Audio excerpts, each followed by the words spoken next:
We've seen some re-energized competition in the full-size luxury SUV segment of late. But if you're tempted by one of those shiny new models like the updated Infiniti QX80, take a moment to revisit the old standards, because this year 2025 Cadillac Escalade only actually updates in a few areas that really matter. But ultimately, it still sets a very strong standard for the segment.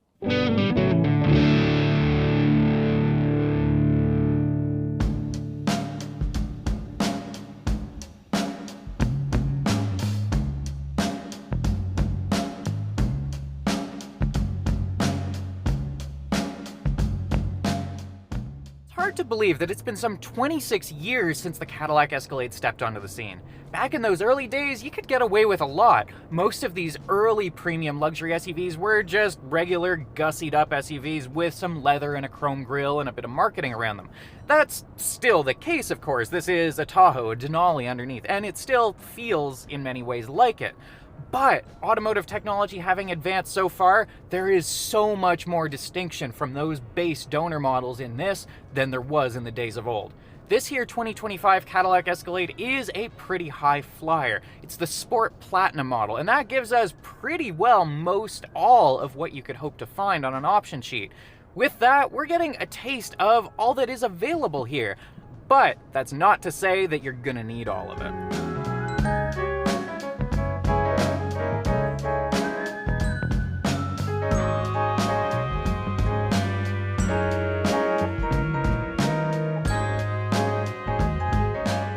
For starters then, let's understand where this fits. The Escalade, apart from the upcoming Celestiq Halo car, is meant to be Cadillac's flagship product. Now offered in this, the gas, as well as the new Escalade IQ electric line, these things take basically the best that General Motors can offer, and to be sure, that is more than just marketing. Cadillac has always been General Motors' flagship brand and their technology leader, and to that end, GM has always been pretty good about affording them as much development budget as they could hope for, or at least relative to GM's other brands.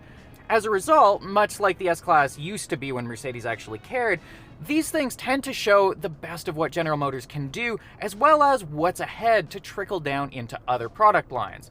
This here Sport Platinum model, well, it takes things that much further because it has well near everything that Cadillac will offer you in one of these. But that's not to say that you need all of that. Before we get into all of that though, where does this thing start? Well, the Cadillac Escalade, as ever, is based on the same architecture as the Chevy Tahoe and the GMC Suburban. It's a body-on-frame 3-row in the classic configuration. It still runs a V8, in this case a 6.2 liter that comes standard. Power from that, 420 horse and 460 pound-feet of torque. That's pretty solid. Running through one of General Motors' usual truck configuration 10-speed automatic transmissions, that powers all 4 wheels in most models, although you can actually save $3,000 and get just a 2-wheel rear drive configuration if you want. Unless you desperately need the extra 100 pounds towing capacity though, that's not really what I expect most Canadians are going to want, because of course, who in Canada doesn't like all-wheel drive? Before it gets to the wheels, it runs through a single-speed transfer case that can either power all 4 or just the rear wheels and can be shifted on the fly. That aids efficiency and keeps things a little bit simpler when you're just doing everyday motoring. And really, everyday motoring is probably what you're going to use this for. Well, yes, it's hypothetically optimal for chauffeuring passengers, such as to and from the airport or what have you. This is something that people are going to buy just for their families. And without passing judgment on whether they actually need this much truck for that purpose, it does an understandably nice job of it. This is a very plush way about, as it should be for a model that starts from 120k, and in this case, stickers up toward 160. What spit and shine does it take to sell you on that price tag then? Well, a lot of tech and a lot of glossy piano blacks. This has a whole lot fitted to it, but then so do a lot of General Motors products nowadays. The starters are as you'd expect. You've got your leatherish feeling upholstery all around. You've got interesting materials, and to their credit, they're actually starting to feel pretty good nowadays, which is an important step for General Motors. You've got a very steady ride and exceptional quiet when you're on the go too, even despite that big thrumming V8 up in front. And then of course you've just got the status projection of it. This here, spec'd in the classic gloss black, sends a very strong and imposing signal, as has always sort of been the goal with these things. I personally hate videoing black cars because they're really difficult to capture well, but I've got to say, it makes sense on an Escalade. They've cemented this brand identity well, and it carries through coherently and I would say earnestly. Of course, it's more than just style and status projection here. It has to be an enjoyable place to be. To that end, they've made sure that it's comfortable for passengers as well as for the driver. On the driver's front in particular, that means a lot of tech that comes standard.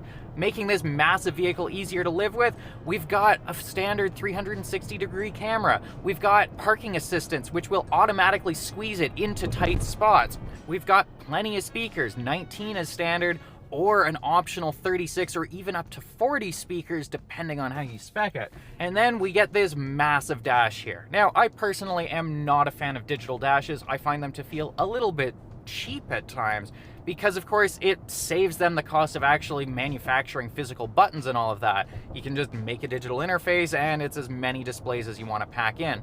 They have done a nice job of it here though. Between all of these displays, which are really, really elegantly stitched together even though they're separate pieces, you've got a total 55 inches across that. We've also got in this trim an additional display down here. It's about iPad sized and it controls a lot of your HVAC as well as other seat and comfort functions. I don't love this display down here, but I don't mind it, and that's important because the reason I'm here in the Escalade today is, of course, we need to review it for Driving.ca, but also because I made a significant point in a recent review of the Infiniti QX80 that you shouldn't bother with the QX80 and you should just do it properly and get the Escalade. To that end, I have to give this a really important bit of credit because there is plenty that isn't to my taste in this truck. There's a lot that I don't necessarily like in it, but all of those things are still ultimately done to a better standard and more convincing than they are in the Infiniti. Indeed, there's stuff here that I trust more than I do in the Rovers as well. A quick point of comparison that comes to mind with that Infiniti, well, that display down there. The Infiniti also uses a digital display for its climate controls, but in that thing, it's really rather frustrating because the color temperature is colder and the screen, even if you change the settings, is significantly brighter than those above it. It shines up, and being a classic TFT LCD, it actually blinds you while you're driving in the dark. This here matches, and what's more, the screens in here are really rather nice. At long last, auto manufacturers are finally figuring out how to integrate OLED screens into their cars. What that means is that black pixels aren't illuminated like they are in old screens. A black pixel just has no light on and is actually dark. That means that you're not being blinded and your night vision isn't being messed up by what should just be a dark screen in front of you. That's really, really exciting news, and it may sound nerdy, but it's a premium thing that we've been waiting for a very long time. There's other exciting tech in here too. Base models just use a more or less standard Tahoe-style suspension setup with a Neva mat down in the back that helps it auto level without involving anything too particularly clever. Once you step up into the mid or high trims though, you get into mag ride and air ride, and as I'm experiencing in this air-equipped top-of-the-line model, well, that's really rather lovely. The QX80 offers air ride, and to its credit offers it from that $120,000 price point where this doesn't. But in there, it felt fine, but not necessarily great, nor, I've got to admit, necessarily trustworthy. It felt like what a larger Genesis GV80 would have felt like if it debuted 7 years ago. That is not the case here. This feels appropriate for the times and for the purpose. It's just a nice place to be, and it effectively insulates the occupants from the world around without them feeling carsick or anything too unpleasant like that. It is a large vehicle though, and a tall one. To help with that, it'll automatically lower if you choose when you open the doors or come to a stop, but it also has automatic flip-down steps that will even deploy just as you approach with the key, which is a very nice touch. Then on driver assistance tech, well, we've got what you would expect. Coming as standard, we've got 360-degree view cameras, which are pretty solid, pretty clean in this. We also have a whole bunch of others, and there's even a washer on the rear cam, which is very well appreciated. In addition, we get a standard parking assist, which can do normal perpendicular or parallel parking. Now, having tested this quite a bit in Toronto, I've got to say that not only is it a little bit slow, as most of these systems tend to be, but it has trouble in exactly the sorts of situations where you would want it to be good. This just found itself paralyzed in some really tight situations, moving forward and back and just sitting for about 20 seconds trying to figure itself out before attempting another move, then ultimately generally just giving up. That's not to say that GM's automation setups are not good though, they very much are. These come standard with adaptive cruise control and lane keeping, and they do a really good job in everyday traffic.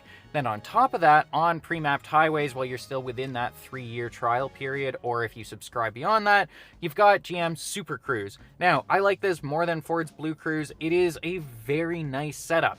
It's a hands-off, eyes-up system, so you can't be texting. You still have to keep your eyes forward, and it'll watch you, it'll scold you, and it'll disable it if you're not being a good girl. If you play by the rules, though, it significantly reduces your driver fatigue on the commutes. Running across the 401 back and forth, with the exception of some construction zones where it's kind of paused out, it's been really quite steady and reliable.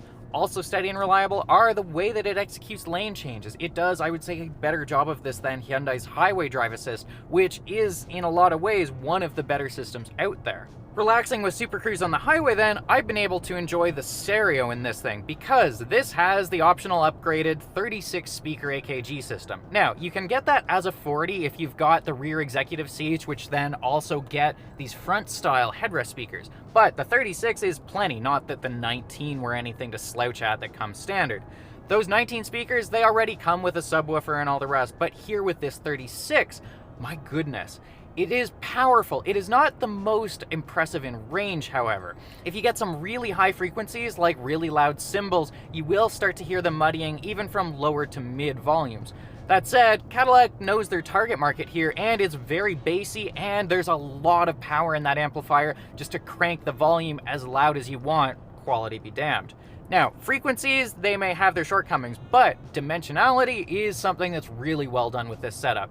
Thanks in particular to these speakers overhead, you get a really nice separation between the frequencies, and in all, depending on how you set it up, a really nice surround immersion feeling. It lets you pick up on the individual bits of instrumentation in a way that you don't normally get to with a smaller, fewer speakered setup. Fortunately, too, you can still stream that music from your phone running Apple CarPlay or Android Auto. GM has rightly earned a lot of criticism from us auto journos in recent times because their EVs have started to get away from Android Auto and Apple CarPlay in an insistence on running their own setup. Now, we won't get into the whole data privacy and the possible implications for why they want you running everything through their own system, but what matters here is that you can still use the good old setup. Now, the architecture underneath that is slick. It's also based on Android Automotive OS, which is separate from Android Auto, and runs very high resolution displays. It renders quickly, it does everything you need to. It has native Google Maps integration as long as you maintain that subscription, and overall is reasonably intuitive to find your way around. The digital experience extends into the back seats depending on how you spec these as well, although I've got to say that's where you start to get into the gimmicks that you don't really need. Rear seat entertainment is one of the quickest features generally to age in a vehicle, and these look fine, but their functionality is honestly kind of limited. They've got HDMI ports, and yes, you could hypothetically bring your Nintendo Switch and plug that into the HDMI and game on those screens, but why? Really then? They'll mostly just be used by bored adult rear passengers who want to see your speed and fuel and range, and then turn the screen back off and return to their phone. And that brings us back to one of the really important considerations, because yes, you can have a whole lot of gimmicks in this, a whole lot of equipment, but it really comes standard with most anything that you need, and beyond that, it's just an extra flourish. As is the case with that top trim QX80 or many of the higher trimmed Range Rovers, manufacturers have figured out that the more options and content they put in a car, the higher their margins can be. They've still got to get that base chassis, that base platform out the door, but anything beyond that, well, they're just printing money. So, $120K, you're still getting a pretty solid setup. You're still getting your standard blind spot indicators. You've got cameras out the wazoo. You've got emergency steering and braking intervention depending on the situation. There's even an augmented reality view, which will project a camera feed into this cluster right in front of you, and then overlay Mario Kart style navigation directions if you're using that native nav. It won't work with your CarPlay, but that's another conversation. Beyond that, though, it's things like a drink cooler in the armrest and so on and so forth. Yeah, they can be kind of handy sometimes, but they aren't necessarily the most practical things to use. If you're really feeling spendy, though, you can certainly go all in. The executive rear seats in these things, they're pretty neat. They're airplane style. They have a pretty steep recline angle and a center console, which has dual wireless chargers, as well as flip-out airplane style aluminum tray tables. They get massagers as well, in addition to the already standard heating on those middle outboard seats. All of that praise for the content that you get for the base compared to its competitors, well, that's all well and good, but that's not to suggest that everything here is perfect or fine or dandy, because this does still have some notable shortcomings. The biggies are probably not a surprise to you either, because this is General Motors, and General Motors has always had a way of cheaping out on some of its plastics and so on and so forth. Here in the Escalade and in their new models in general, they have made some important advances. GM invested quite a bit in tooling up for all new plastics and components and all of this for their Cadillac series products. These were originally largely designed for the new Celestiq, but that hasn't come out yet. So, beating it to the punch are cars like the Lyriq, or here, of course, the Escalade. These new bits, well, lots of them are plenty nice. They look good, they feel generally decent, or at least somewhat improved versus the old General Motors touch and quality, but there's still some that just don't feel all that great. One of the biggies is right down here in the center, this here central dial selector. You see, the thing is that you can still use touch controls for this infotainment here, but it is a little bit far away, and when you're just driving and don't want to stretch forward or mess your eye positioning up versus the Super Cruise cameras here, well, you can just use this, which falls comfortably to hand. But this knob, well, as it feels in the Lyriq and honestly even in the Celestiq, feels kind of cheap, kind of tinny. The detentes are kind of bouncy, boingy, springy sounding. It just buzzes and it's not nice at the touch. When you press this button for certain selections as well, there's almost a sort of plasticky grinding feeling to it. And you get that too when you knock it left or right to move the cursor between different panes. It's not the end of the world by any means, but it just doesn't feel all that good, and especially not for something that honestly looks pretty nice. It's got a bejeweled presence here. It just isn't all that good to the fingers. Also feeling a little overlooked is the rest of the cabin. The forward view up here in the front looks really quite nice, and this contrasting wood trim here is especially welcome. But in the back, a lot of it is just kind of plain, kind of there. It feels like it's meant to be an airport limousine and not necessarily something that you're gonna wanna pull up with your friends in. The rear just lacks a certain homey warmth that you would want and that you more or less get if your homie is sitting up here in the front with you. As for legroom, well, that second row is pretty good as long as you don't have anyone in the third row. But if you do, you are going to have to move those second row seats forward, and that starts to cramp things a little bit. Third row seating, well, you get 3 packed in back there, which is not ideal, and they're a little bit stiff and wooden. Those headrests that flip up too, well, they don't feel the best. Points though, because they do flip down to clear your view backwards when you don't have anyone back there. That third row folds down electronically, you have to hold the buttons. The second row also has electronic releases to flatten, though you have to manually flip it up the second stage for someone to climb into the third row. For cargo loading though, they combine for a pretty steady, straightforward, and ultimately quite flat floor. That's a really good, sensible, and accessible layout, though of course the load-in height, even when you bring this thing down with the controllable suspension in this model, it's still a bit tricky. On towing, depending on the model, you're looking at 8,000 to 8,100 pounds. That's just over 3.5 tons, which is plenty for horse trailers or pulling a race car, what have you. That's right there in line with what you'll get behind a Range Rover or indeed that Nissan Armada-based Infiniti QX80. Underneath, it's a Class 4 receiver. It's hidden behind a little vanity panel there so you don't have to look at it when you're not using it. But it's nice to have that setup. We also, as standard, have a built-in trailer brake control right down here to the left of the steering wheel. Always really nice to see that, but especially here, nice that it's on the left side and a little bit out of the way, because really, I can't imagine it's going to see all that much use.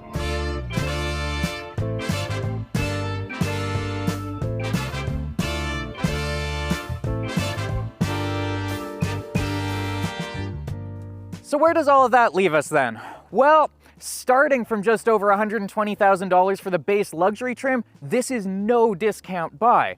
But stacked up against some of its competitors, it is actually a pretty solid positioning for this luxury full-size segment. If you're looking at something like a fully loaded QX80 in its top trim, well, that pricing for the base model is just about similar. Of course, the QX80 is going to give you some more gimmicks, some more features, but as we've talked about here, just because you've got more features doesn't mean you're necessarily going to use a lot of them. There's a lot of really useful stuff that comes in these from standard. And really, ultimately, I don't even know that I would put my money in anything more than the base. If a little improvement to the ride quality is really important to you, you could take the $13,000 step up to that sport or premium model. And that mag ride certainly will be a little bit nicer than that relatively standard truck suspension under the base. With that being said, otherwise you're getting pretty much most anything that you could want out of a luxury 3-row here. Especially compared to something like that Infiniti 2, you're getting it at what feels to the fingers just a general better sense of quality. And that's something that I'm pleased to be able to say about a General Motors product.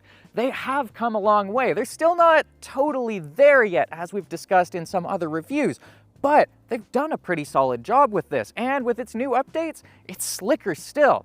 Would I take that over a Range Rover though? Well, quite possibly, or indeed probably. You see, Range Rovers start from $130,000, and yes, they're very nice and they carry themselves with a little bit more class and sophistication than the Escalade does.